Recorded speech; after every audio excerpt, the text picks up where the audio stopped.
Le mandamos un saludo, un abrazo de parte de todo el equipo de Circo Romano a Gustavo Barreiro, que es quien nos hizo esta bonita música que suena como cortina de los Expedientes Birman, esta vez edición mayo 2023. Ahí Tavo, que anda por San Lorenzo, me enteré hace poquito, le mandamos un abrazo. Esperemos verlo pronto y cuando venga de visita recibirlo aquí en el estudio con papel picado y quizá alguna cerveza.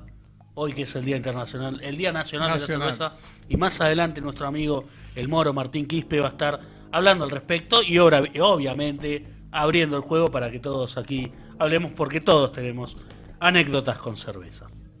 Que traiga alfajores, Tavo, cuando vuelva. Que traiga alfajores también. Lo que vamos a hablar hoy, la temática de la columna de mayo, es el partido entre Bolivia y Argentina de 1997. No sé si ustedes lo recuerdan. Sí, yo tengo sí, un vago sí. recuerdo de verlo en directo en Telefe. Yo estaba en 97, estaba en cuarto grado. Mira. Con mis compañeros de primaria en la casa de uno de ellos.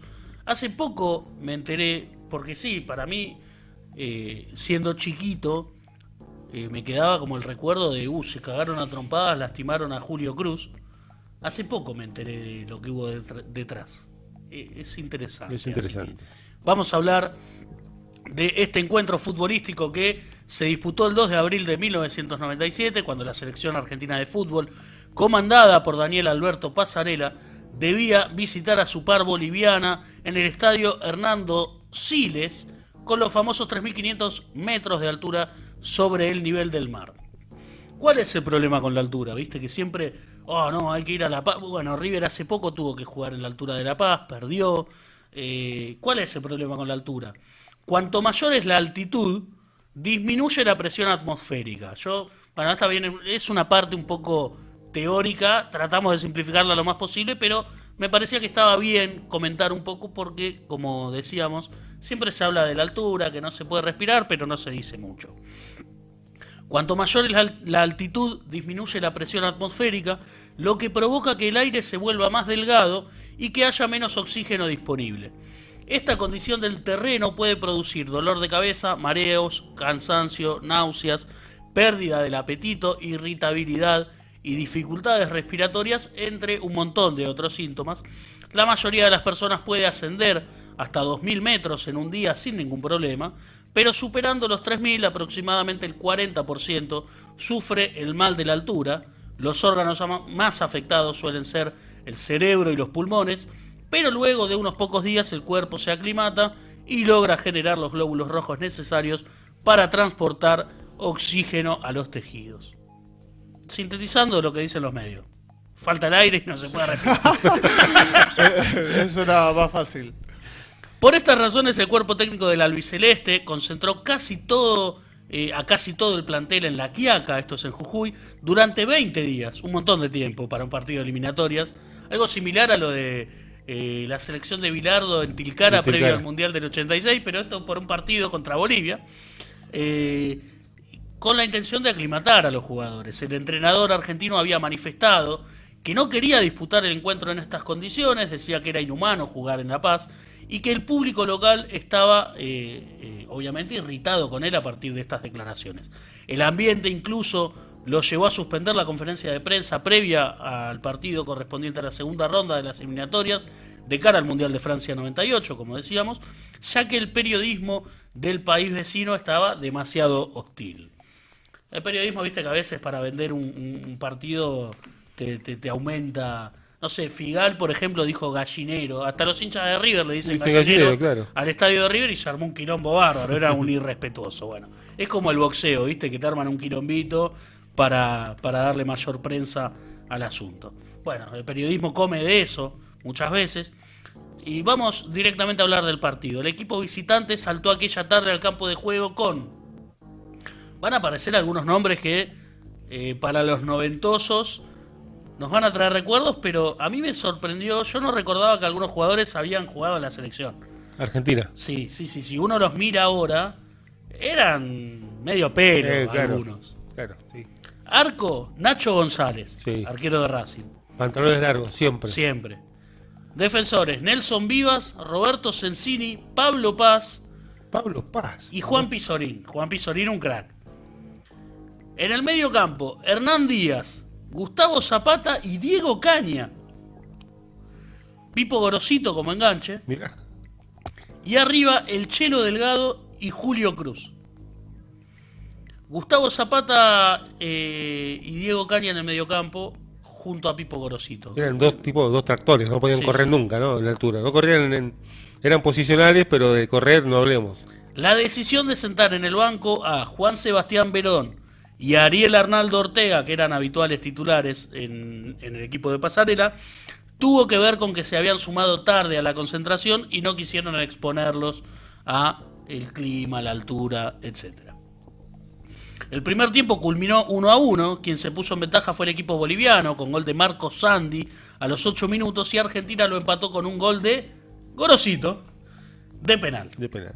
Durante un complemento de pierna fuerte, Fernando Ochaispur volvió a convertir para el local, y más tarde en el visitante vieron la roja Vivas y Zapata.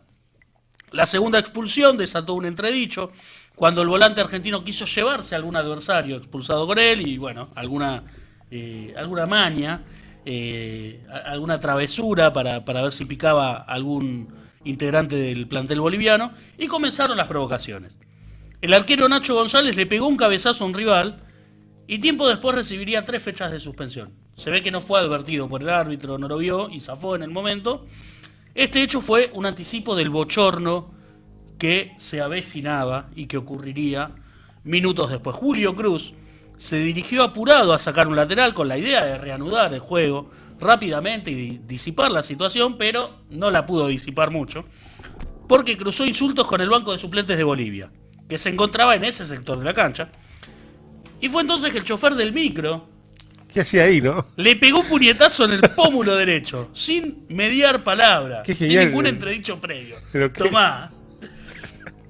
¿Qué Fue lo hacía que el chofer? faltaba. Igual, ¿qué hacía el chofer? Sí. Impensado en el fútbol ahora que haga el Claro. chofer de bondi sentado ahí, ¿viste? Fue lo que faltaba para terminar de picar la situación, que enseguida provocó tumultos, golpes, excesos verbales y empujones que desataron una batalla campal entre los deportistas, la hecatombe, la debacle total, que incluyó el ingreso de la policía local con sus escudos al verde césped y empezó a repartir bastonazos. Usted sabe cómo actúa la policía cuando No soy visitante. Cuando- Y en todos lugares. Sí, cuando le piden que disipe una situación. Puede disiparla a los golpes a veces. Es lo que sucedió en ese momento. Bueno, nada. Incluyó el ingreso de la policía local con sus escudos al verde césped. Y el DT argentino, junto a Diego Caña y el médico Luis Cebeso, se llevaban en camilla a Cruz, que cayó tendido cubriéndose el rostro, directo a la zona de vestuarios. Decíamos que había recibido un puñetazo en el pómulo derecho. Y esto es importantísimo. El túnel, camino a los vestuarios, era un absoluto caos. Las fuerzas de seguridad intentaban llevarse detenido al kinesiólogo y se recurrió al embajador argentino presente en la cancha para evitarlo. El camarín visitante se cerró completamente para asistir al delantero, que estaba muy dolorido. La contienda era seguida a través de televisión por Julio Humberto Grondona, presidente de la AFA en ese entonces, quien no se había trasladado del país porque se había sometido a una intervención quirúrgica que le impidió viajar. Trató insistentemente de comunicarse con alguien de la delegación desde su teléfono móvil, estaba desesperado, pero no había buena señal y nadie lo atendía. Pudo contactarse unos breves segundos con David Pintado, que era el presidente de River Plate, River, sí. a quien le dijo enfáticamente: decile a Pasarela que terminen el partido en la cancha. Es una locura lo que estoy viendo, vuelvan al campo. Pasarela había retirado al equipo, no solamente se habían llevado a Cruz, sino que los jugadores se habían ido del campo de juego. Es sabido que Grondona tenía muchísima injerencia en la FIFA, relacionó los hechos con algo que a Chile le había costado la clasificación a 2 mundiales, porque en 1989 el arquero Roberto Rojas se provocó un corte a sí mismo para simular que una bengala lo había alcanzado y el equipo rojo abandonó.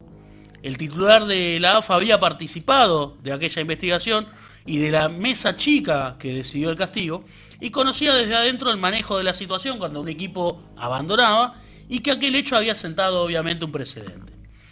El árbitro decidió terminar el asunto y el partido continuó tras 12 minutos como si nada hubiera pasado. Argentina regresó sin su entrenador y quien ocupó ese lugar fue el entonces asistente, el querido y recordado Alejandro Sabela, que fue posteriormente en 2014 el director técnico que llevó a la selección a la final del Mundial frente a Alemania en el Maracaná, que bueno, perdimos 1-0. También faltaba el 9 en aquella formación. Argentina se había retirado con 9 jugadores, regresó con 8, que era obviamente Julio Cruz. El resultado no se movió y mientras el equipo local celebraba la victoria, Passarella hacía algo muy extraño en lo que corresponde a un director técnico. Ustedes saben que suele ser muy hermético, es muy difícil acercarse a un plantel y menos cuando estás en el vestuario antes o después de jugar un partido. Bueno, Passarella decidió abrir las puertas del camarín, así, de una. El Kaiser, tal su apodo, solía ser muy hermético y reticente a que la prensa se acercara al plantel, pero esta vez llamaba a los periodistas, a los camarógrafos y a los fotógrafos que cubrían el partido, y Julio Cruz estaba tendido en una camilla y era atendido con su camiseta ensangrentada. Los presentes no tardaron en darse cuenta de que Julio Cruz se había ido, si bien estaba golpeado, se había ido sin sangre en su rostro, y que el corte era en el pómulo izquierdo, cuando él se había retirado tomándose el derecho. Y había dejado la cancha, como decíamos, sin sangre a la vista. El escándalo en ese momento obviamente tomó mayor alcance. Al conocerse ese detalle, pequeño detalle, se echó a correr la versión de que a Cruz lo cortaron a propósito, con la intención de conseguir una ventaja en el Tribunal de Disciplina, generando un gran impacto visual. El cuerpo técnico ensayó una explicación cuando empezaron a sospechar y declaró que en realidad el futbolista perdió la estabilidad cuando lo trasladaban en la camilla de chapa y se cortó la cara del lado izquierdo. Pero bueno, Passarella empezó a gritar, vengan a ver cómo lo dejaron a Cruz, ¿no? Jamás nadie desmintió esta versión y el futbolista siempre declaró que no recuerda el episodio, no sabe qué pasó porque convenientemente perdió el conocimiento y cuando despertó estaba ensangrentado. Como las películas. Claro. No hubo sanción, no hubo quita de puntos, no hubo ninguna represalia. Bolivia sumó 3 puntos y Argentina ninguno. La eliminatoria culminó con normalidad y nuestro equipo clasificó al Mundial, liderando las clasificaciones sudamericanas. ¿Qué fue lo que sucedió? Bueno, hay declaraciones de un montón de personas. Vamos a irnos a septiembre de 2020, cuando el periodista argentino Juan Pablo Barsky tuiteó que si recibía 10.000 likes iba a contar en un hilo la verdad de aquella tarde en La Paz. Al minuto tenía 400.000. Superada la cantidad de interacciones, escribió: transmitía Telefe y la competencia era dura. Yo viajé por Canal 13 y TN. Tenían una lista con mi nombre y no me dejaban atravesar ninguna puerta. Enfrente del estadio había un hotel y allí fuimos con el camarógrafo. El conserje aceptó darnos la habitación más alta por $300. Desde allí el partido se veía perfecto. Yo me fui a la cancha, dejó al camarógrafo con la orden de que no podían enfocar más que los bancos y los detalles fuera del campo de juego, porque obviamente había derechos de imagen. Y bueno, continúa Barsky. La transmisión no enfocó la piña a Cruz y terminó al mismo tiempo que empezaba Telenoche. Me fui del palco a la zona de vestuarios y pido salir al aire. Escuchaba por el retorno que Mónica y César anunciaban un documento exclusivo sobre los hechos. Yo no sabía qué había pasado porque el golpe fue cuando me moví del palco. El productor había recibido por satélite la toma exacta, fuera de la transmisión de Telefe, sino que había sido conseguida desde esta habitación de hotel, y la mostraron. Yo salí al aire después como si hubiera visto todo. Al día siguiente se difunde la foto de Cruz, pero el corte era del otro lado y no coincidía con nuestras tomas. Algo había pasado. Ante la evidencia del fraude, dijeron que se lastimó en la camilla, pero esa versión se desinfló rápido y creció la más creíble. Lo habían cortado adrede para sacar ventaja y que le dieran por ganado el partido a Argentina. Con la intervención de Grondona, todo quedó en la nada. Un año más tarde, en 2021, el jugador boliviano Ochoa Ispur Ochoaispur, El que hace el segundo gol. claro, recordó: si Grondona no era el presidente de la AFA, ese día a Argentina la hubieran suspendido por varios mundiales. Con la actual dirigencia de Tapia la suspendían. Grondona tenía otro poder y solucionaba todo. He almorzado y charlado con Pasarela sobre el caso y coincidimos en que la previa estaba muy caldeada y el clima no era el mejor. Hablamos de un Grondona que era tesorero de la FIFA en ese momento. Sí, era el segundo. Era el segundo de la FIFA, claro. El fotógrafo del diario Olé, Gustavo Ortiz, recuerda que en el momento le decían: mirá lo que le hicieron con el golpe que le dieron. Y luego el director de fotografía del medio lo señalaba por escanear las fotos al revés, cuando vio que el corte estaba del lado izquierdo. Y él aseguraba que no. Ahí saltó todo. Me llamaban hasta del programa de Mauro Viale. Resulta que el papel de Grondona fue fundamental porque desde la AFA elevó un informe a la FIFA mencionando solo la violencia policial y los conflictos entre auxiliares de ambos seleccionados. Nunca habló del corte en el pómulo de Cruz ni pidió que le regale los puntos. Por eso quedó bichísimo. Sí. otro integrante del plantel boliviano, Miguel Rimba, le declaró al diario argentino Olé: Pasarela venía hablando desde una Copa Libertadores en que vino a Bolivia dirigiendo a River. Nacimos acá y jugamos acá, no podemos hacerlo en otro lado. Lo de Julio Cruz lo lamenté mucho, me parecía muy humilde, trabajador y sacrificado. Me dolió que se prestara a eso por orden de Pasarela y todo su cuerpo técnico.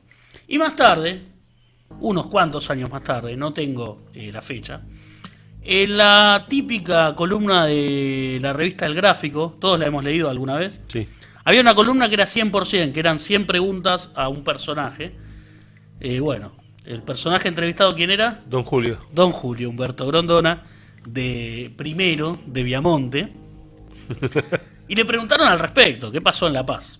Y él respondió: lamentablemente estaba en mi casa, venía de una operación, así que lo vi por tele igual que ustedes. Es un tema que es mejor dejarlo en el olvido. No creo que de una conversación sobre esto se pueda sacar algún beneficio. Clarito, ¿no? Así que, bueno. Y le mostró el anillo, ¿no? El famoso todo sí. pasa. Así que esa es la historia de el corte en el pómulo izquierdo de Cruz cuando fue golpeado en el derecho. El jardinero Julio Cruz, ex delantero de Banfield, de River, si no me equivoco del Inter de Italia. De la Lazio también, sí. Una carrera importante. Sí. Jugó un mundial en Alemania 2006, dirigido por José Néstor Peckerman. Por José Néstor, exacto. El famoso, ¿por qué no entró Messi en lugar de... Claro. En lugar de Claro, Cruz, ¿no? cuando todos pedían a Messi, el que entró cuando Messi se quedó con las patas abiertas en el banco de suplentes fue Cruz. Julio Cruz. Yo aprendí a no caerle a Peckerman por ese cambio. Entiendo que Messi era muy chico, no era el Messi actual. Igualmente, fuera del último mundial, a mí el que más me divirtió ver a Messi fue en el de 2006. Claro, sí. Porque era una promesa. Todos sabíamos lo que podía llegar a ser Messi, pero no tanto. Claro. Y los equipos se cuidaban menos de Messi. Sí, tal cual. Y... Yo tengo muchos cuestionamientos sobre ese mundial. Mirá, a José de banco, pero a José tengo... Sacar a Román... ¿viste? Hay que decir, Nunca, que yo soy riquelmista. Yo soy hincha de River, pero a mí Riquelme es una cosa que me vuelve loco. Pero sí es cierto que ese partido Riquelme lo borraron. ¿viste? Pero yo no lo saco nunca. Yo tampoco, claro. Porque estás ganando 1-0 y tienes que aguantar la pelota, por más que no estés jugando bien, a Riquelme lo tenés que dejar. Es un tipo que, haciendo eso, te ganó una final de Intercontinental contra el Real Madrid. Exacto. Después es muy cuestionable la lesión del Pato, muy cuestionable. Al día de hoy la sostengo, muy cuestionable. Yo creo que... 2 días después estaba caminando normal, ¿eh? Volvió a Argentina y jugó el partido siguiente, pero bueno. Yo creo que ahí, creo. No sé qué pasó ahí, ¿viste? Pero sí creo que... La imagen de Beckenbauer y Grondona sentados charlando uno al lado del otro es también un toque sospechosa. Sí creo que Argentina fue la mejor selección de ese mundial. Sí, sin dudas. Más cuando vemos la final, que la gana Italia, que era un equipo muy defensivo, no era un equipo agradable de ver. Y Francia, que era Zidane más 10. Sí, exacto. Que la rompió toda Zidane en el ocaso de su carrera. Pero sí era un mundial ganable, y aparte el que le tenía mucha fe por por estar Pekerman en el banco de suplentes con la camada de De jugadores Qatar. con la que había sido campeón del mundo juvenil con Exacto. él en reiteradas oportunidades, Sí. ¿no? Había ganado en el 95, 97 y 2001. 2001, exacto. Eh, Qatar, Malasia, Argentina. Qatar, Malasia, Argentina, jugando, si no me equivoco, todos o casi todos los partidos en cancha de Vélez. Claro. Le gana un 7-0 a Egipto, una Exacto. cosa así. Yo creo que fue el mundial que viví con más ilusión. Después, bueno, del último que fue creciendo la ilusión a medida que se fue haciendo más probable. Más cercano lo que pasó Pero al en final. 2006 yo tenía una fe casi ciega. Porque tenía un aparte, equipazo. yo lo quería mucho a Pekerman. Claro. Y siendo el único mundial que jugó Riquelme, que cuando uno le repasa la carrera, Qué injusticia esa, ¿eh? es un poco Oh. increíble que Sí. haya jugado un solo mundial. Que no haya jugado el 2002, el mejor Román de todos, que no haya estado ni siquiera convocado. Sí, Es como. sí, entiendo que a Bielsa le gusta otro tipo de jugadores, Eh. pero no sé si es que... Un día, No tocaremos, creo que Riquelme sea un jugador que no le guste a Bielsa. un día tocaremos el tema Bielsa también. que- Pero para el fútbol al que juega Bielsa, que es un tipo de jugar más rápido, por ahí Riquelme no, pero yo lo hubiera llevado. ¿Qué sé yo? En Alemania Riquelme que era jugaba. bicampeón de América y campeón del mundo. Claro, en Alemania jugaba. Y que pronto iba a ser subcampeón del mundo. Subcampeón del mundo, exacto. Sí, qué sé yo. Alemania tenía vértigo y sin embargo jugaba Ballack en Alemania, ¿no? Que era de las mismas características de Román. Pero bueno, Y aparte, Bielsa lo prueba a Riquelme antes del Mundial en un amistoso contra Gales. sí, Que lo prueba, lleva- lo prueba por presión del sí, público y de la lo prensa. lleva ¿no? Lo a lleva. Saja, a Riquelme y a Canigia. Exacto. Y termina llevando a Canigia para que lo expulsen en el banco de suplentes sin Contra jugar. Suecia, sí. Termina llevando a Canigia lesionado,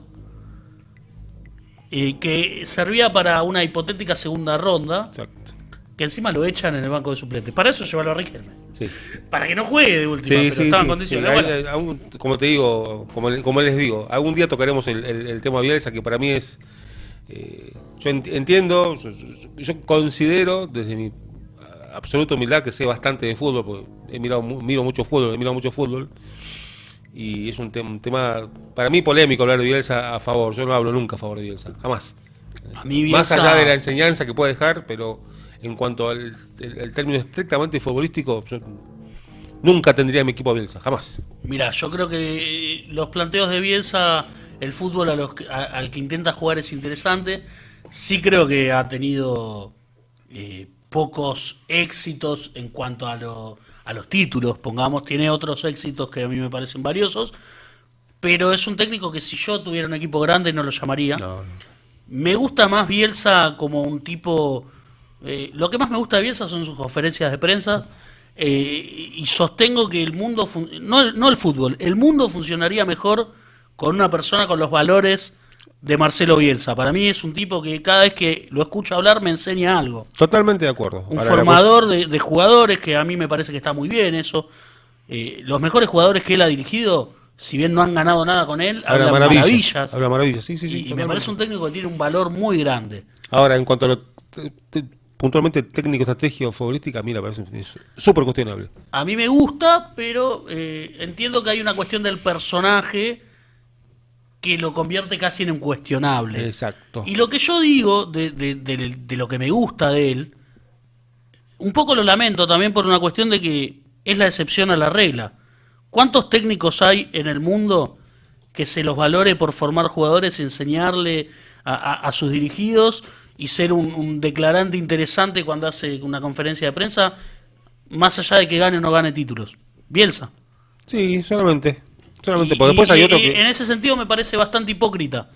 En el sentido de, sí, Bielsa es, y todo lo que decimos de Bielsa para mí está muy bien. Pero ¿por qué solamente Bielsa? Es el único tipo con valores y formador, y que tenga... No, para mí no. Que deje enseñanzas más allá de los títulos. No es el No, único. no es el único, no es el único.